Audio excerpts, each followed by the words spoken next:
Welcome to this episode of the Strong Kind Podcast. This episode is with Nick Smith. Nick runs Smith Forged SC.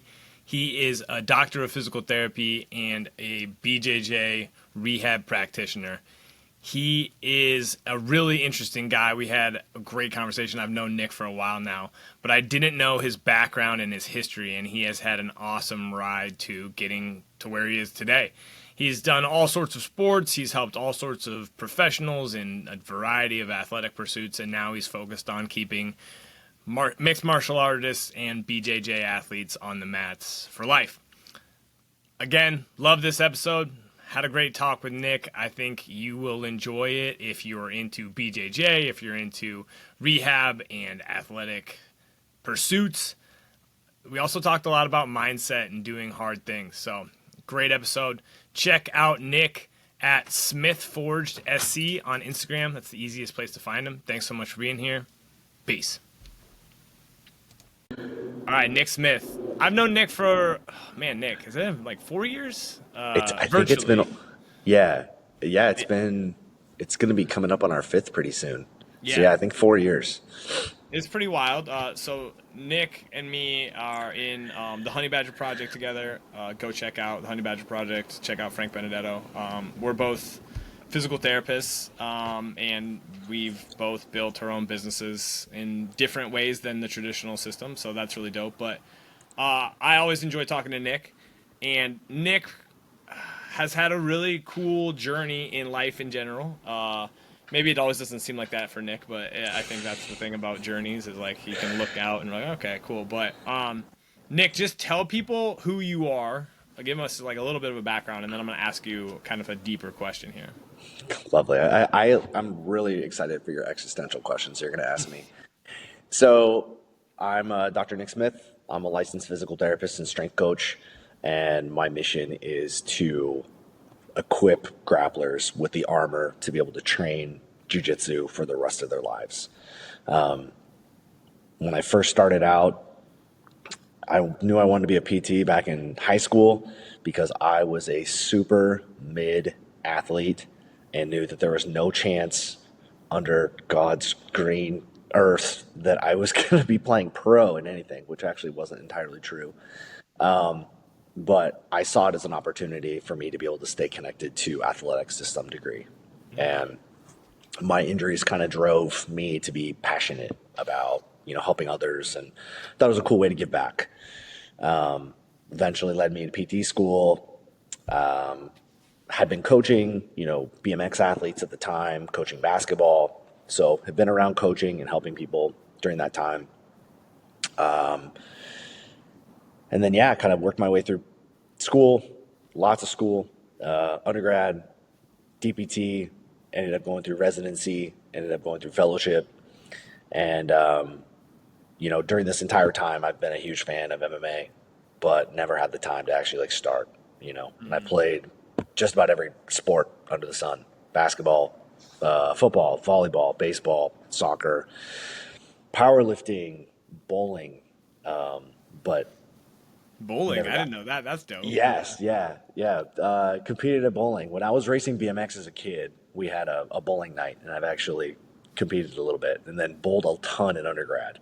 Yeah. So, but it led to, just the experiences with sports. It just kind of led me down that route of wanting to learn as much as I can and help as many people as possible, not realizing at the time that when I was in physical therapy as a high schooler, I was the only athlete there. Yeah.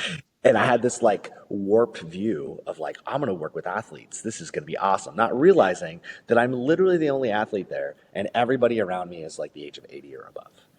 Yeah. And it's a really interesting perception because knowing who your targeted niche is and who you work with, everybody needs their person that serves them.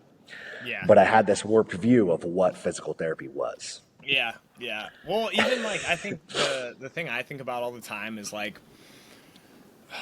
people can get better even without great care, but there was also a period 20 years ago. I mean, yeah, because I'm 37 now, and I was I did like speed camp at our PT clinic like once or twice a week, Hmm. and I look at that back in the day, and like I was just told that I wasn't gonna be fast. Like I was like, you're just slow, dude, and I'm like, oh shit. Like, but I got faster at running distance because that was a Hmm. conceptually different thing for me, right? Sure. But like my first step was always terrible.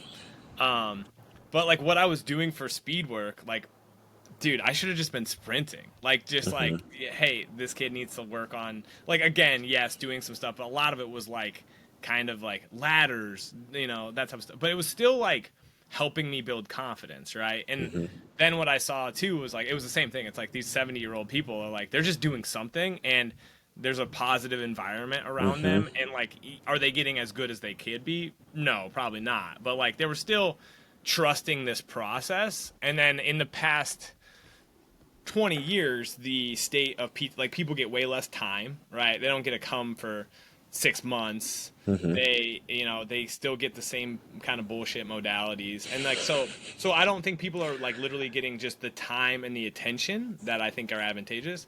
And I think we've also just got to a certain point where it's like what most people need is just like fucking strength and conditioning, like Yeah. just appropriately dosed and helping them manage this stuff, right? But okay, you posted like a week and a half ago about like, your journey. You were into a dream. You were like a dream job, and I think a lot of PTs go through this disillusionment. But like, tell Yeah. us about like the valley of despair, and then coming out of it, right? Sure.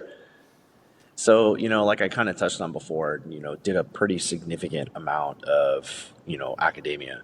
Um, it's a required, bare minimum is 8 years for us, Yeah, 7, yeah, 8 years. If with prerequisites, undergrad always takes longer than 4, yeah. and then PT school is 3 more years. So, for me, it was 8 years of academia. And then my school that I went to, at Azusa Pacific, a lot of the teachers and the mentors who came and helped us with ortho were really adamant about us kind of continuing on with residency. And here in Southern California, the Kaiser system is really well known for their orthopedic residency. And everybody kind of framed it as like, hey, you get 3 ortho classes. Ortho 4 is residency. This is where you actually get to learn the stuff. The stuff that you're learning in school is just to pass a test. Residency really helps you get clarity. And then when I'm going through residency, I'm realizing that all the mentors that were working with me were all fellowship trained. And I was like, Mhm. all right, well, if I need to be like this, and I see how well this is working, and I am also working at another clinic where I'm seeing where the lack of training is very apparent now. There's a big disparity between. I was like, all right, well, I got to do this too. And so, going through all that academia, having some really cool opportunities along the way. I had an opportunity to, between residency and fellowship, I took a year off and I was able to,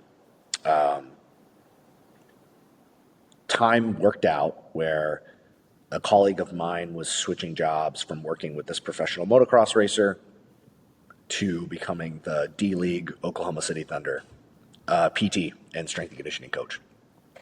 He hits me up one day and he's like, hey man, I've already talked to you about a lot of this stuff. I don't know much about motocross. I know you do, coming from a BMX background. Would you be interested in working with this athlete? I can put in a good word and, we can make it happen. I was like, okay, like I'll ponder it a little bit. And, my now wife, we had like just started dating and I was like, hey, there's an opportunity for me to basically piss off for 6 months and I'm going to move all of my stuff from this job that I thought I was going to work at for the rest of my life because I was an Yeah. aide there before going to PT school and I finally been hired. And I put in my 2 weeks and I moved to Florida and arrived a day before a major hurricane that was hitting in Oh my god. 2017. So I got to experience my first hurricane, which was rad. So, had a really cool opportunity to work with this. This is a world champion motocross racer, and later ended up at another job where I was able to work with high level NFL, MLB, soccer, water polo, golf, tennis, surfing, everything down in like Newport Beach. Got a lot of reps with some high level athletes. And then I switched jobs to a spot that I was working at part-time during my fellowship for the safety and security of loan forgiveness, a consistent pay schedule, and being closer to home. Knowing that I was going to be, around getting married soon, starting a family, trying to buy a house, all those things. And I really got to see everything kind of settle in, getting a lot of reps of how messed up insurances are and how they're not supporting people who really want to get better. And then there's just like these, zombies of people who really don't want to improve in a lot of cases. And it's tough to see people just come in, get horrible care, not be able to get the amount of time, like you mentioned, not the amount of support. And then on top of that, we're seeing 15 to 20 clients a day. And it's like, how impactful can we be in this short amount of time? And it became an efficiency game versus like, how good of quality can you actually put in? Yeah. Well, and even like just the state. I mean, it's always hard. Like running your own business is hard. Like it's stressful. I think you have to learn to buffer yourself from that. Like you have to like take care of yourself in a way that I think we all have to like learn to take care of ourselves. Like that's basically what being an adult is like learning to navigate your shit, right? And not deconstruct and like self-destruct over, I'm gonna ask you about parenthood and stuff like that, but like like the system that we have worked in and previously, it's just becoming less and less about humans, right? And like don't get me wrong, like I don't want to be the executive at an insurance company for a lot of reasons, but like some of it is like they're still worried about like shareholder value when it's like, we got freaking people that need like help, right? Then there's the other side of it where humans are wild. Like humans, there's people, and it's most people are not like this, but there's always a certain percent of people who's like they don't really want to get better, right? And even the people who do want to get better often have to like shed some of their like bullshit to actually get better. But then there's also just always people who are like, I would see like people who got in a car accident and they just like they weren't getting better, and some of it's like you're not even trying here, like you're hoping for a settlement, like and it's like soul sucking as a professional to be like, how do I manage this, right? Sure. Again, that's not everybody. That's a small thing, but also when you see 15 to 20 people in a day or more, you're like, how do I even do a good job? And a lot of it becomes about just like what doing a good job means is like getting people in and out, right? Yeah. Quick discharges, making sure people are happy and, self-sustaining. Like, hey, I feel like I can manage this. Am I at 100%? No, but I'm on the trajectory to do so. And you're within your 6 visit limit for the year. So, all right, catch you later. Well, maybe hopefully I'll see you in, the following year. Yeah. It's cool to hear, because I've known you've done a lot of things, but like the diversity of that background, like how do you think that's helped you?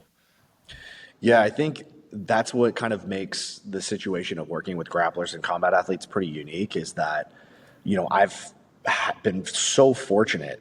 The time is kind of aligned and it's been chaotic, but I've gotten a lot of reps working with, very high level athletes. Of a variety of different, sports, a lot of different movement patterns, a lot of different demands. And I think because of that and the mentoring that I've had through my fellowship program, most specifically, and having a good foundation with residency, I was able to kind of extract what systems have worked in that, being able to work with those type of athletes and be able to distill it in a way that's really specific to the population I like to work with now.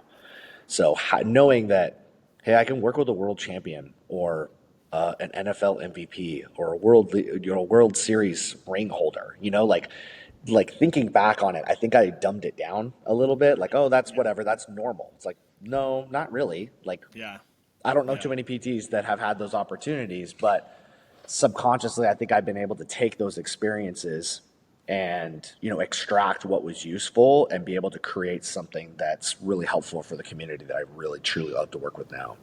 Yeah. So that's a good segue into you said you followed mixed martial arts. What has been your journey into grappling, BJJ? and what makes you love that pursuit? I think, I remember watching, UFC 1 and 2 on the Spanish channel back in the 90s and just finding it fascinating. But knowing that I had so many concussions growing up from BMX, I knew that getting punched in the head for a living was probably not the best move for me. Mm-hmm. But jiu-jitsu, I always found it to be intriguing. It just always seemed like a chess match. It was a lot more calculated, very physical still, but it seemed like you could be really intelligent and thrive in it, while still being very physical. And it's not just like this early 90s UFC barbaric, just, eye gouges and ball shots, like there's something to it. And then, the more that I watched MMA, I just became more fascinated with just the technique side of it. Martial arts is super fun. But really kind of the thing that brought me to it was my fellowship year. We had a lot of opportunities to work with different demographics in our movement and science, movement science and sports fellowship. And I actually got to be on the athletic training staff for the IBJJF Gi Worlds in 2018. And I remember being on the mats that day and watching a guy who ended up winning on the mat that I was like right in front of. He's now like a multiple time black belt world champion, ADCC champion, but he was just a brown belt at the time. And I remember after that day, I was like, man, I've been putting this off for so long. Like I've been wanting to do jiu-jitsu. When fellowship chills out, I finally have a time, a little bit of money, I'm going to start this. And after that event, I committed to it. And actually yesterday was my 7th anniversary of starting jiu-jitsu. So I've been doing it for 7 years now. But it was something that I've always wanted to do, and it was just a matter of time and, finally committing to it. But I wish everybody always says, I wish I'd started earlier. I really wish I'd started earlier. I don't know if I'm getting the itch again. I'm just, man. We'll talk after the podcast. Yeah, we can talk after the podcast. Well, I'm in Iowa, and there's literally a studio right near me. And the real problem, dude, is I just go and there's just these killers who are wrestlers, and my competitive, I just do stupid stuff with them, right? Sure. And they kick the shit out of me, and I also it is a hard. It's a tough sport to manage, which is why you have a job, right? Which and that's a good way. I think a lot of it's this stuff can be managed, but it requires thinking it through. And one thing that I think about a lot is just how much of life we've just turned into an attrition, a war of attrition, and when how could we just do this a little bit better so that more people feel confident. And again, at the highest levels, it's probably always going to be an attrition game, right? But there's also who makes it through is often just a game. It's how do you help somebody who has a lot of potential but maybe just doesn't have the resources or XYZ, right? Or just there's a lot of people in a lot of phases of this that they just go too hard all the time, and they don't realize that they can make a lot of progress without that mentality, right? That mentality serves you really well until you're burnt the fuck out, and then it's all right, how do I navigate that, right? Which is the same with business in a lot of ways too, right? What I was gonna ask you is one of the things that always athletics. I was shooting hoops yesterday, and I'm I just have learned so many more lessons, at least clearly in sports than I did in school. Maybe not school, obviously school lessons have taught me a lot, but life lessons. So what was it about sports that I feel you're on the same page with that, where you learn all these life lessons, and then same with BJJ. What are the lessons that BJJ has taught you that other sports maybe didn't? Yeah, I think coming from having a background in both individual sports and team sports, I think they both can teach you lessons about different things, right? I think it's important to experience a team sport, and then also really important to do something individual. From team sports, playing basketball, playing football, playing volleyball, understanding hey, you might not be good at this at all, but you do have a role. And whatever that role is, identifying it and doing it to the best of your ability. Because as soon as you find out what that role is, you have it as part of your identity, and you have something that's very clear and objective. It's well, I want to be the best. Well, the best at what? You're not going to be the best at this. There's going to be tens of thousands of other basketball players that are better than you at basketball. But on this particular team, what are some of your skills that allow you and your team to be successful? And I think being able to extract that lesson and teach that, even when I coach kids, like, hey, this is what you're good at. Lean into this. I want you to bring up the things that you can improve on. We can always improve on. But I think it's also important for kids who don't understand. Maybe they're trying to figure it out. They don't have the confidence to understand like why they're good at something or what are they actually good at. Yeah. And I think having that is important. And then from individual sports, putting things on you under crisis is really important. And for, BMX, you're racing 7 other people. You could run into them. There's a lot of things that can go wrong. And to win a race or even a single lap, like takes a lot of correct things to go well, right? With jiu-jitsu, it's like it's you against somebody else. That's it. It's like, yeah, your coaches can they can communicate to you about things that you can maybe see that's zoomed out, but you're by yourself. Yeah. and you're fighting somebody. And I think jiu-jitsu has taught me in terms of competition, like sometimes you can only rely on yourself and nobody else can help. No one's coming to save you. Not to sound cynical, but like, hey bro, all you got is you. Yeah. And I think about that a lot. Yeah. Like, because I was just like in the shower. These are like shower. You're just going to get all my shower thoughts. Like, I like shower thoughts. They're great.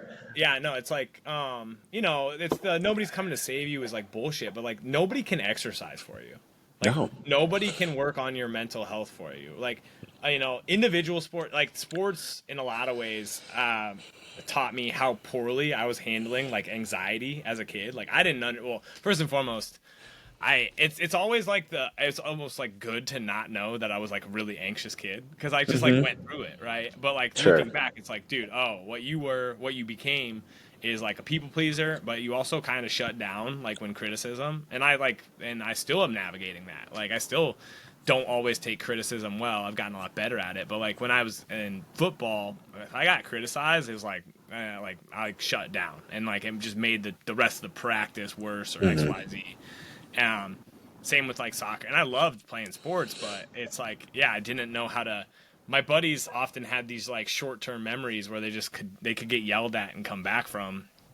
And I don't want to say I was like a sensitive kid, but I probably was. Like I was just like, yeah. And I also think there's an element of like how people coach can be better. Like is it really doing kids good to yell at them, right? Like No. And so. But it is like you have to. Doesn't mean I think this is one of the things I just think about a lot. Like community is like vital, right? Like we need other people, but like it's how you fit into the community that teaches you like your strengths and then like honestly to some extent your weaknesses, which is fine, and then how you can both be an individual and be part of that bigger thing, right? And I think sports does that way better than school. Right. 100%. So what's the one sport you miss playing now that you're like, you're an athletic guy, you're doing stuff, but like, if you could be like, I actually really miss this, like, what would it be? It's hard. Like, I would say it's probably between going back to skiing and volleyball. Yeah. Volleyball was something that, at least in terms of like high school sports, I was like better at. If I had continued to pursue it, there probably was an opportunity for me to play in college at either a D3 or NAIA school or something, even JUCO. Yeah. I really liked volleyball. It was a blast. Skiing, it's more of like I dislocated my shoulder 2 weeks before PT school skiing, and I just haven't gotten back on the slopes again. And I know that if I got new gear, and I would just go as soon as it snows again. Yeah. But those are probably the two that I miss the most. I completely burned out of BMX racing as a kid and as an adult, and I will probably never do it again. I've actually listed my race bike on OfferUp. That's a done deal. I'll ride a mountain bike again for sure. But BMX that's being tabled forever. That was just Fun Yeah. chapter. Yeah. I mean, I think there's an element of like, yeah, it's like there's things that we do, even when you enjoyed them at one point, like you killed that joy, right? Yeah. I mean, like riding bikes is amazing, like, but Hmm. if you hit it hard as like a teenager or kid, like it can be tricky. They don't have. I don't think they have high school volleyball in Iowa. That is one sport that I like wish they did because it's like it's an awesome sport. Dude, in Midwest, it's like everybody's wrestling or playing football, you know? Pretty much, yeah. I mean, there is in Chicago, in Illinois. Mhm. There is volleyball. I think in Missouri too. I remember my brother-in-law played volleyball. It's like yeah, it's like why? Because it competes with it's either in the same season as football, the same Mhm. season as basketball, and to be frank, a lot of times there's just not enough kids to go around for some of these things, right? And Yeah. so, but skiing, man, when I told my wife Mary this, and like she kind of like gets mad at me because now we're in like Midwest, and we're like, yeah, I want to just move to a ski town and be like a PT and like ski all the time. She's like, why are we not doing that? I'm like, because it actually would be like a pain in the ass, like like it would not be what you envision, right? So Yeah, it sounds fun and glamorous, but yeah, I think it'd be pretty tough to be like in a small ski town. yeah, You could work with your local outdoor, enthusiasts that are hikers and mountain yeah, bikers, and then yeah. it's skiing and snowboarding during the winter. But yeah, that would be. It sounds great on. It sounds like a great Hallmark movie, like on paper. It'd be Yeah. awesome. Well, and like to some extent, I'm almost confident in like that I could probably make it work now. But Oh, like 100%. 8 years ago, when I was like we were coming out of school, and it's like, yeah, like what are we doing? And it is one of those things. Like skiing's just freaking awesome. Skiing's just such a free experience, right? And it is a So much very fun. physical thing, right? Like this is a good segue into, but like everybody's like, oh, ski. I love skiing, and it's like, so how do you like keep yourself fit? It's like I just ski, like it's like I'm just gonna do the thing, and Yeah. it's like, all right, so like you could just like lift twice a week, and you'd feel so much better, right? But like, Hmm. let's talk about training and being complementary to people's sports, in particular Mm. BJJ. Like, but it could be in general. What are the things that you've noticed? And I also maybe want to tie in like you came from powerlifting, right? And I think um, powerlifting's awesome, but powerlifting doesn't necessarily develop athleticism. Uh, so talk No. about maybe some of those things, and then how maybe training looks for someone who's into BJJ as compared to, um, powerlifting or anything else really. Yeah, I think this is kind of interesting because I came from powerlifting right before I started jiu-jitsu. Mm, So when I started jiu-jitsu, I was like 220. That was pretty thick. And when I was competing in powerlifting, I was like 225, 230. Pretty thick. And, all I was doing was lifting. Like I would have a heart attack if I tried to run a mile. Like there was yeah, no, because in powerlifting, it's like, dude, get big, lift big. Like that's it. That's yeah, and that's why I didn't find it super fun after like 2 years. It's like, all right, well, I'm chasing a number and I've plateaued. So like, yeah, yeah, what? Okay, great. But in terms of athletic development, with jujitsu guys, for the most part, they'll come from powerlifting sports. It almost seems that way pretty consistently. yeah, So you either have that, or you have another big bucket of people who came from zero sports. And because to be good at jujitsu, you don't have to be athletic. yeah, Some of the best guys in jujitsu are actually very uncoordinated, super not athletic at all. Like if you tried to watch them shoot a basketball, it would be hilarious, you know? yeah, yeah, But you can learn the skills enough to be able to repeat them and control somebody with yeah, very, very little athleticism. Athleticism does obviously it can help you in a lot of areas, but it's not necessary. What I've gleaned now is it's either got to be a big shift away from just powerlifting movements and keeping those things there, but also it's a big reduction in volume to make sure that those movements are complementary to your actual training. yeah, As soon as it starts competing with it and you want that to like exceed your mat time, it's going to be problematic. yeah. Yeah. And then for everybody else, they think it's like, hey, let's do all the mat time. If I, like you said, the skiing, like, well, I just ski. And with Yeah. jiu-jitsu, it's like, yes, I want you to get your mat time. I don't want you to burn out before you get your purple belt or your blue belt. But like, let's implement a system now where you're lifting minimum twice a week. Like, that's all I Yeah. ask of you. Yeah. Yeah. It's the modulation of volume for the shit that people like that is like the trickiest and the intensity plays a part in that. Do you still Yeah. work with Alex Sterner?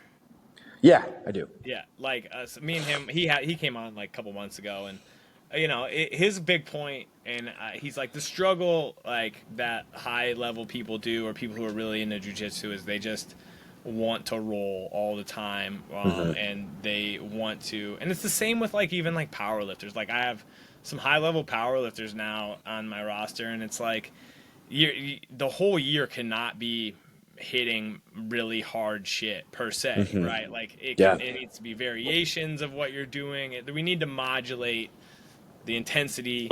We need to modulate the volume. Otherwise, you are going to feel like shit. And like it's hard. It's actually like it sounds like this isn't coaching, but it is coaching. Like you almost got to let people fuck themselves up just a little bit.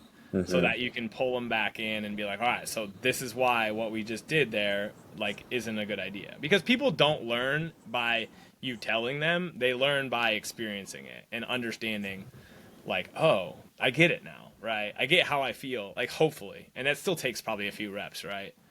I call that giving them enough leash to hang themselves with it. Yeah, dude, that's a good way to put it. Yeah, I'm gonna definitely feel that. But yeah, and like powerlifting, the whole goal is to be stiff. Like to, Yeah. like, and it doesn't mean I actually have been talking to the people that I work with powerlifting. Like I think you need to build athleticism. Like you need to build the capacity to move powerfully and like rotate and change directions, because if anything, you can train those hard and they'll help you feel good, and they will just keep you healthier for longer, because that's really the name of the game. Like what you just said about I did it for a couple of years and I just like plateaued. It's like a lot of people stop right there because the gains are going to be much slower, right? And playing that really long game is harder for people, because it's like, am I even doing anything? And it's like, yes, you are. It's just like the where that's gonna come is gonna be just like it's a this. I want to get your take on this, because the utility of a belt system, arbitrary as it can be, still gives people a sense of leveling up. But like Sure. your white belt probably shouldn't take you that long, right? Your blue belt, couple years, depending on how much you show up. Like some people will, like, they'll do that in a pretty short amount of time too. Sure. Purple, it's a little bit longer.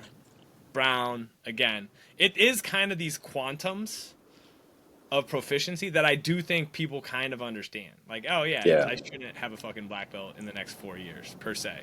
People will still try, but like, tell me more about that. Or does that motivate you?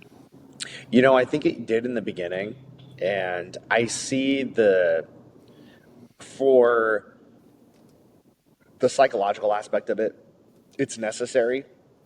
I also understand from a business standpoint, it's necessary. Yeah, yeah, White and blue belts pay the bills type of thing. I mean, I even use a belt system for my rehab process. I use that. It's very intentional because it's yeah, something to work towards, right? yeah, I think where the things get messy with martial arts, and at least with jiu-jitsu, and where a lot of people fall off, is there's this big sprint from white to blue, right? A lot of people get their blue belt.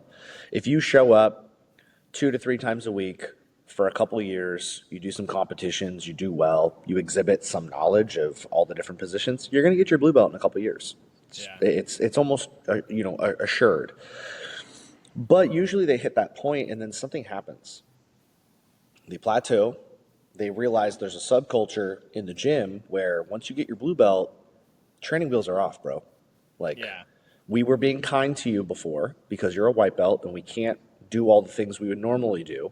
But yeah, now that you're a blue belt, this is the reality of jiu-jitsu. And a lot of people hit this wall. They're like, well, that's not what I signed up for yeah, getting my ass kicked way more vigorously yeah, for the next 2 or 3 years. And I think ego kills the career more than anything else. To be yeah, able to continue to show up and endure an ass whooping from the same people day after day is not for everybody. And that Yeah. is all right. And those belts or the little piece of tape to indicate that you got a stripe and you're like closer to the next belt promotion, I think it really does help certain people. And I definitely know that I struggled with that as well. But once I earned my purple belt, I was like, I would rather. I know where I stand based on how I perform in the gym and in competition. Anything else besides that is just the material that holds up my pants, you Yeah. know. Yeah. But I admit, blue to purple was the hardest for me mentally because I had no idea where I stood in the eyes of my coaches. And I Yeah. train with world champions. Like I'm in a gym with really good people.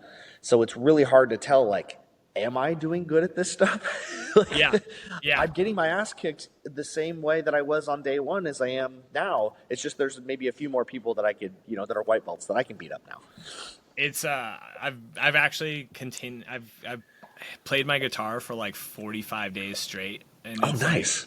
it's like my goal is just to show up Sure. and play and it's like, and I notice some days it's like this isn't getting better, and then some days it's like, oh, I Yeah. did this, and like, Mm-hmm. and it's 10 minutes, so it's like I'm not gonna get freaking great, like No. I'm not gonna, like, my delusions of grandeur are not gonna be great, right? But there is that when you show up consistent, like what I was even noticing when I was going twice a week and doing jujitsu, is like, yeah, like it was starting to come together, right? The Mm-hmm. hard part is like, yeah, when like the rolling segments, like, I mean, dude, this wrestler like put me. He was a former IO wrestler. He put me in an ankle lock 4 straight times, and like it fucking hurt. And I'm like, Yeah. dude, I'm like, dude, I know you're good at this. Like, and I think he was a purple belt. So like, but I'm like, I know you're good at this, dude. If I knew how to stop you from doing that, I would have fucking figured it out. Can you just Yeah. not do that to me? Like, and it was just one of those things. It's like, that's the human element of it, right? And Sure. you almost have to accept that ride a little bit and be like, okay. And it's like, he was also nice, like Mm-hmm. off the mat, but on the mat he was like, I'm fucking out to get your blood, and I'm like, dude, I'm like just I'm not a passive person. Like, I like to be physical. Like, I played Sure. rugby, but I was the guy on the rugby field who was like breaking up the fights. I'm like, Mm-hmm. dude, everybody get the fuck away from each other. Like, we don't need Yeah. to have a fist fight here. I would Yeah. still tackle and I would hit, Sure. but like, yeah, that's the tricky game about BJJ is like your ego, whether you're a dude and you want to just compete with other people who are just way better than you. Because I'm sure you've done something that to like a brown belt that was like, I shouldn't have done that because now he's gonna like fuck me up type of stuff, right? Yeah. I did it Like, yesterday.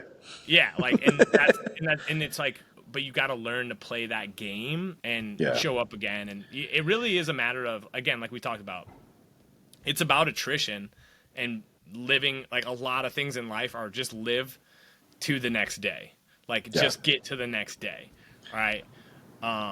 Yeah, what are your thoughts on that anyway? No, you brought up a really good point that I want to circle back to about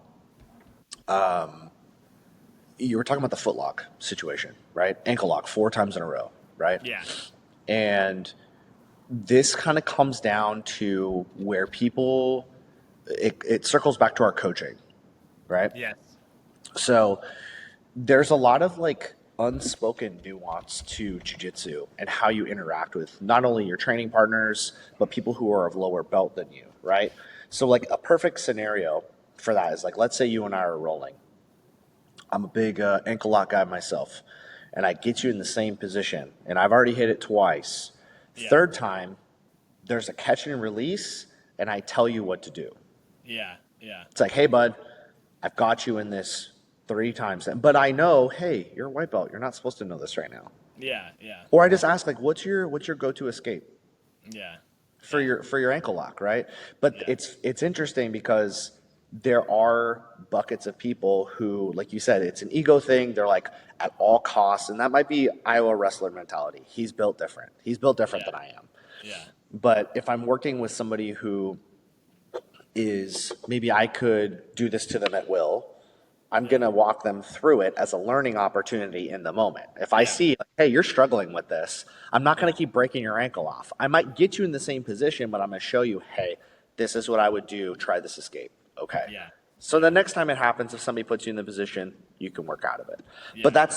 that's what we do with our coaching, right? A lot of times it's not, you said something earlier when we started about a lot of times people just need the systems in place. And as I've gotten older through jiu-jitsu and as I've gotten older through even PT or coaching, a lot of times, the younger me would have been like, they could be on this perfect program with these Yeah. awesome exercises. And when you zoom out, you're like, some of these people just need better structure. Yeah.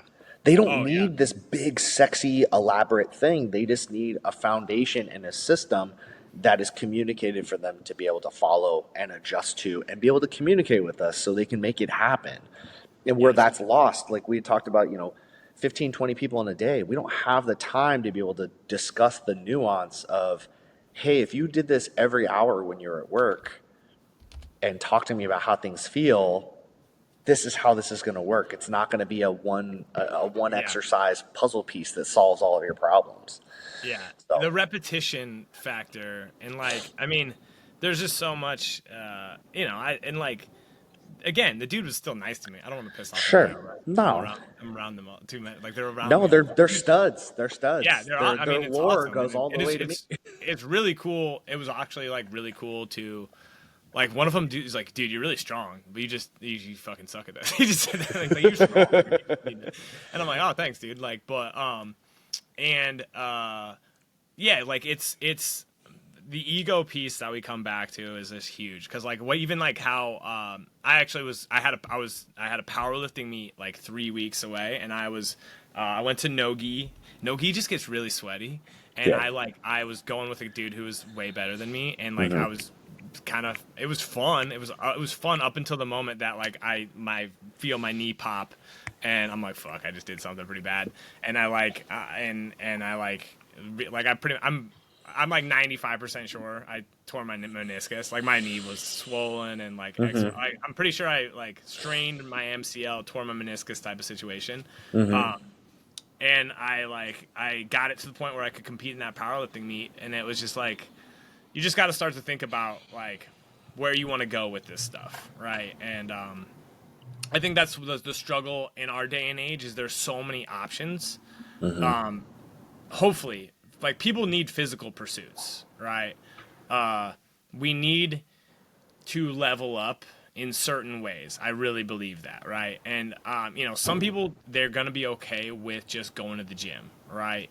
But a lot of people need some form of progression built into that.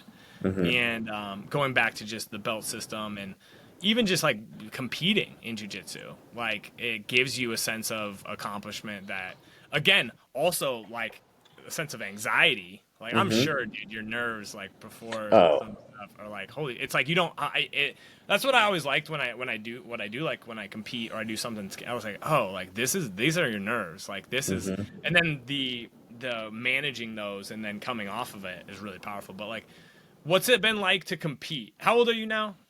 I turned 36 on Saturday. Yeah. So, and you started competing what, after 30? Yeah, it was. Yeah, it was like. Yeah, I was 30. My first competition was when I was 30. So, how is, like, what's that been like, as you are an adult and you're competing again? How has that helped you, and then how has it also made you, like, maybe your frame of mind shift around competition compared to maybe when you were younger?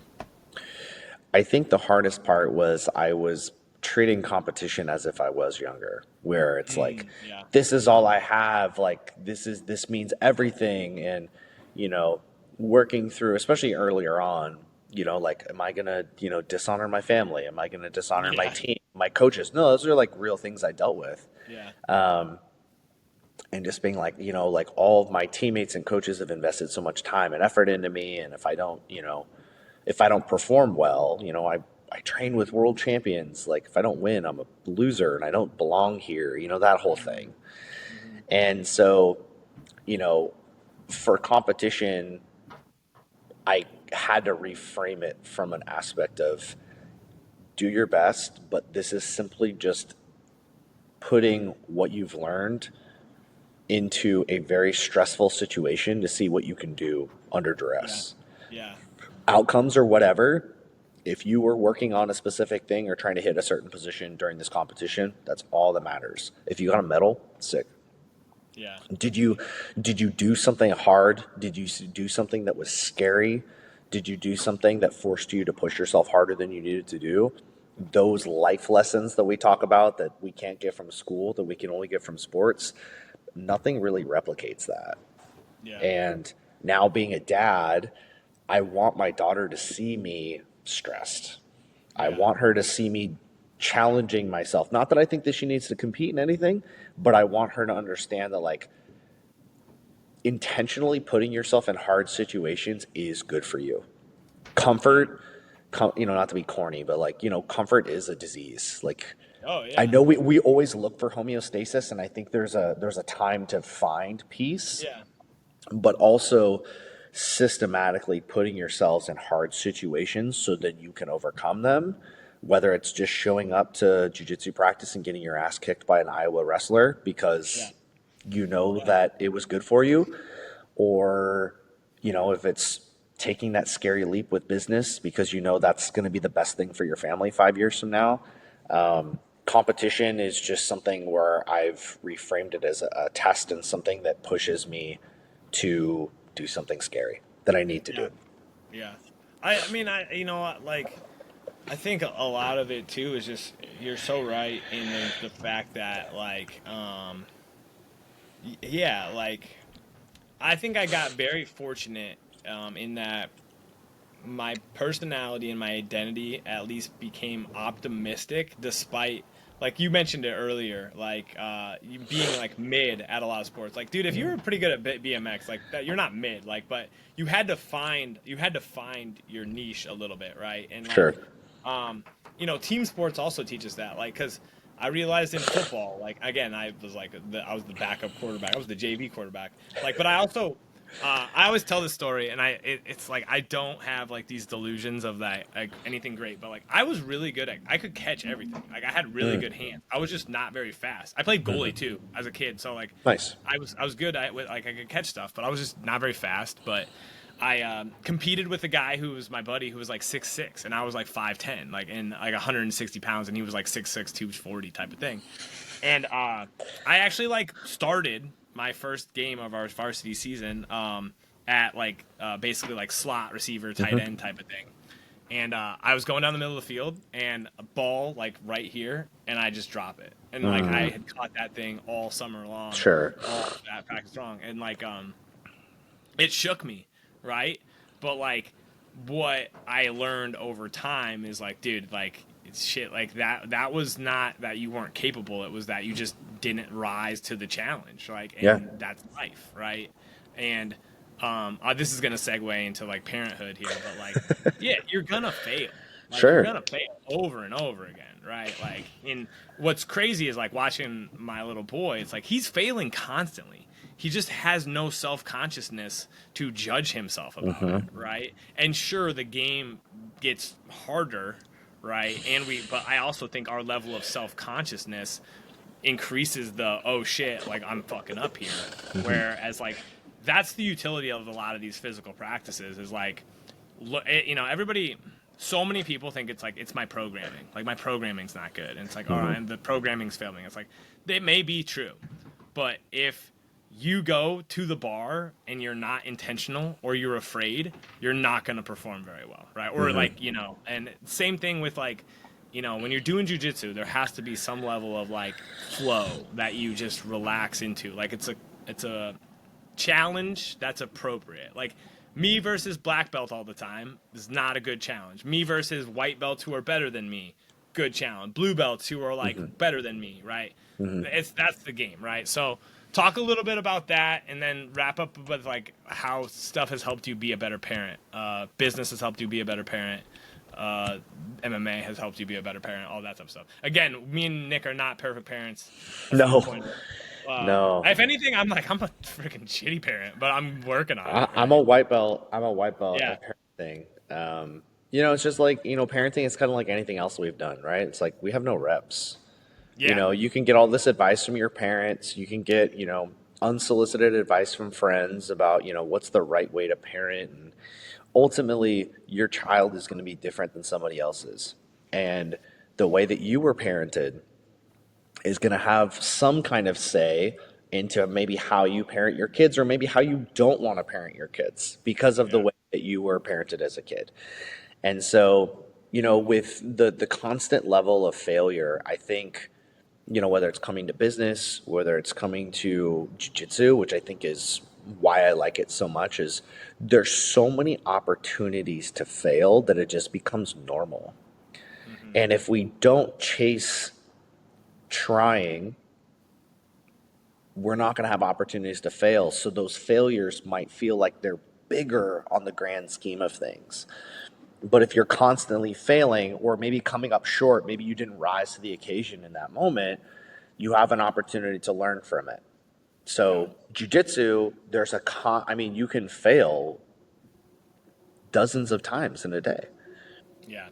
You make one wrong move, someone took you, past your guard. Okay, that's a failure, technically, right? Yeah. Right. Yeah. And just getting used to that process and normalizing it, because when it happens, you're just like, okay, you become more resilient to it. More Yeah. failures, right? Yeah. And, now that I'm a parent, if I make a mistake or like, I got frustrated with my daughter the other day and I raised my voice and I didn't like Yeah. that. I didn't like Yeah. having my voice raised to me. And I told my daughter, I was like, Jojo, daddy made a red choice. He got frustrated with you and he didn't manage his emotions well. And Yeah. I don't want to yell at you. That's not okay. We can have a conversation about it. And I want you to know that I'm sorry and I made a mistake. And like being vocal about that, like my parents never owned up to their Yeah. like I was actually having a that thing, conversation. yeah, Yeah. that things that would never happen in the 90s, Yeah. but Yeah. I think it's important for my daughter to know, like, dude, I'm human. Like, Yeah. Yeah. I'm gonna make mistakes. I suck at this. I'm trying my absolute hardest, and I will do everything to set you up for success. But I suck at this parenting thing. But I am doing my best to be better at it. Yeah. So, Yeah.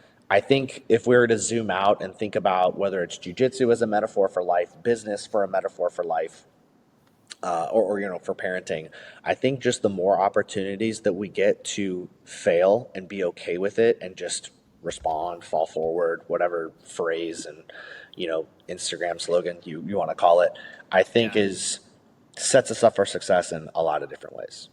Yeah. And parenting, hard as shit. Yeah. Jiu-jitsu, nice, I got a thumbs up.